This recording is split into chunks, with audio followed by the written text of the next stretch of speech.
Vaccine से हमें याद आया कि अमेरिका के राष्ट्रपति जो बाइडेन को अब थोड़ी अकल आ गई है। कल व्हाइट हाउस पर राष्ट्रपति की प्रेस कॉन्फ्रेंस के दौरान कुछ ऐसा हुआ जिसकी उम्मीद बहुत कम थी। कल जब जो बाइडेन प्रेस कॉन्फ्रेंस खत्म करके जाने लगे तो अचानक एक पत्रकार ने उनसे भारत के बारे में सवाल पूछ लिया और यह सवाल सुनकर जो बाइडेन रुक गए और फिर वापस आए और उन्होंने कहा कि वो भारत के बारे में इस सवाल का जवाब जरूर देना चाहेंगे। यानी जो बाइडेन भारत के संदर्भ में बोलने के लिए बड़े बेकरार थे और उन्हें शायद इसी सवाल का इंतजार था जो अभी तक किसी ने पूछा नहीं था। जो बाइडेन की रणनीति और उनके रुख में यह बदलाव तब आया है जब उनकी प्रधानमंत्री नरेंद्र मोदी से फोन पर बातचीत हुई। इससे पहले तक अमेरिका भारत को वैक्सीन के लिए जरूरी रॉ मटेरियल देने के लिए तैयार नहीं था, लेकिन अब वो मदद की बात भी कर रहा है और जो बाइडेन का रुख भी बिल्कुल बदला सा है। जो बाइडेन ने अपनी इस प्रेस कॉन्फ्रेंस में भारत को लेकर जो बड़ी बात कही है वो ये कि जब अमेरिका मुसीबत में था तो भारत ने मदद की थी और आज जब भारत मुसीबत में है तो अमेरिका भी भारत के साथ खड़ा हुआ है। अब ये पूरा आप सीक्वेंस देखिए कि कैसे जो बाइडेन तो प्रेस कॉन्फ्रेंस खत्म करके चले गए थे, फिर जाते हुए किसी ने भारत के बारे में सवाल पूछा, वो वापस आए और फिर उन्होंने कहा कि भारत के बारे में तो मैं जरूर बात करूंगा और फिर उन्होंने ये बात कही। सुनिए आप। India needs AstraZeneca. Will you make it faster for them to get the vaccines we will get soon? India, they're suffering at this moment. What do you say to the folks in India? Will you make it? I'm sorry, this last question I'll take, and I'm really going to be in trouble. With regard to India, I spoke at length with Modi, the Prime Minister.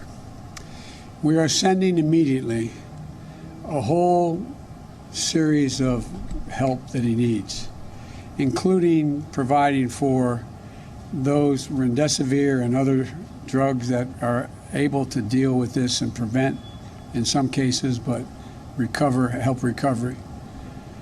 Secondly, we are sending the actual mechanical parts that are needed for the machinery they have to build a vaccine, and that's being done as well. We're also I've discussed with him when we'll be able to send actual vaccines to India, which will be my intention to do. The problem is right now we have to make sure we have other vaccines like Novavax and others coming on probably, and I think we'll be in a position to be able to share vaccines as well as know-how with other countries who are in real need. That's the hope and expectation.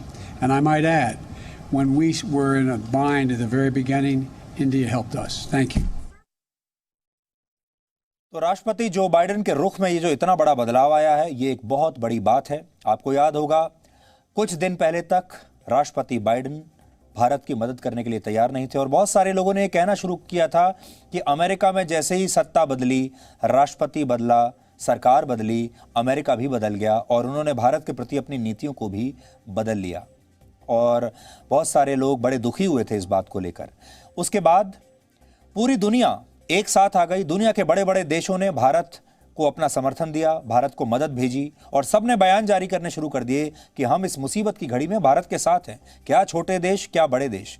Joe Biden ने देखा कि पूरी दुनिया का रुख भारत के प्रति बदल रहा है, सकारात्मक रुख बन रहा है और ऐसे में वो अलग थलग पड़े हुए हैं और अमेरिका की आलोचना हो रही है। इसके बाद उन्होंने अपने विचार बदले और कल जो उन्होंने कहा वो यही कि हम भारत की पूरी मदद करेंगे, रॉ मटेरियल भेजेंगे और जो भी हो सकेगा वो सब मदद करेंगे। और साथ ही उन्होंने इस बात को भी माना कि जब हम मुसीबत में थे तो भारत ने हमारी मदद की थी, अब हम भी भारत की मदद करेंगे। ये अच्छी बात है। अमेरिका के chief medical advisor doctor Anthony Fauci ने कहा है कि भारत की मदद के लिए जिस तरह से बड़े बड़े देशों को अपनी भूमिका निभानी चाहिए थी वैसा उन्होंने किया नहीं, जबकि भारत ने कई देशों को वैक्सीन देकर मुसीबत के समय में उनकी मदद की थी, लेकिन बदले में भारत को वैसी मदद किसी भी देश ने नहीं दी। डॉक्टर एंथनी फाउची के इस बयान ने जो बाइडेन की नीतियों पर गंभीर प्रश्न चिन्ह लगा दिए थे और अब बाइडेन ने अपनी भूमिका को बदल लिया है। और आज जब वैक्सीन की बात चल रही है तो आपको यहां यह भी बता दें कि अब अमेरिका ने भी यह मान लिया है कि भारत की स्वदेशी वैक्सीन कोवैक्सीन कोरोना के अलग अलग 617 वेरिएंट्स पर असरदार है और यह दुनिया की सबसे अच्छी और असरदार वैक्सीन में से एक है। और ये बात आप जानते हैं किसने कही? ये बात अमेरिका के ही chief medical advisor doctor Anthony Fauci ने कही है। डॉक्टर एंथनी फाउची का कहना है कि हाल ही में अमेरिका में कोविड-19 को लेकर एक डेटा का विश्लेषण किया गया और इसमें सभी वैक्सीन का एक तरीके से इम्तिहान लिया गया, सभी वैक्सीन पर परीक्षण किया गया, जिसमें भारत की मेड इन इंडिया कोवैक्सीन 617 नंबरों के साथ पास हुई। यानी यह वैक्सीन वायरस के 617 वेरिएंट्स पर असरदार साबित हुई। लेकिन क्या आपको पता है कि आज हमारे देश के वो सभी नेता और राज्य सरकारें इस पर चुप हैं जिन्होंने इसी वैक्सीन पर सवाल उठाए थे।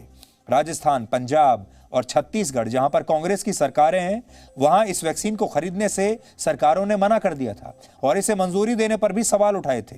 लेकिन आज यही वैक्सीन दुनिया की बड़ी बड़ी कंपनियों की वैक्सीन को न सिर्फ टक्कर दे रही है बल्कि उनसे ज्यादा असरदार भी साबित हो रही है। और आपको याद होगा जब प्रधानमंत्री नरेंद्र मोदी ने वैक्सीन लगवाई थी तब उन्होंने भी यही कोवैक्सीन लगवाई थी, जिससे कि लोगों के बीच ये भरोसा पैदा हो सके कि हमारी मेड इन इंडिया वैक्सीन यानी कोवैक्सीन असरदार है।